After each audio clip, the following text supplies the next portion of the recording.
You seem very composed, you seem very subtle, చాలా calm, పొలైట్గా. How do you maintain this? లేదా మీరు అంతేనా? నా ఏజ్ అండి. ఈ ఏజ్కి ఇలా లేకపోతేనే మీరు తప్పు. నన్ను పంచలేస్తున్నారు, నాకు చెప్తున్నా. అర్థం కావట్లేదు. అదే ఓకే. కదండి, నిజమే కదా. మనం as we grow old we learn so much, we experience, అవన్నీ కలగలుచుకుని మనకు ఓకే ఇలాగే ఉండాలి, ఇలా ఉండకూడదు అని కొన్ని పాఠాలు నేర్పిస్తాయి కదా. ఓకే. అలా తెలుసుకుంటూ అలా అలా మోల్డ్ చేసుకోవడం అంతే. అది అలా మీకు అలా వచ్చింది, యాజ్ ఇన్ అలా అయ్యారు. ముందు ఇలాగే ఉండేవారా? మనం నేర్చుకునే విషయాలు ఆ, చిన్న చిన్న తప్పులు చేయడం వల్లే కదా జరుగుతాయి. Correct.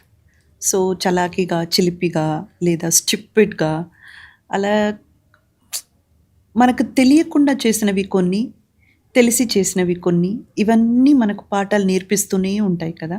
So gathering the experience is what we call age. Correct. So okay ఇది చేయకూడదు, ఇది చేయొచ్చు, ఇలాగే ఉండాలి, ఇలా ఉండకూడదు.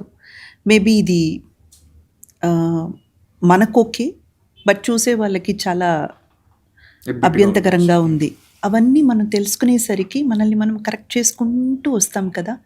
అలా వచ్చినప్పుడు మనకే తెలియకుండా మనం ఒక స్టేట్కి ఇలా వచ్చేస్తాం అనమాట. అంటే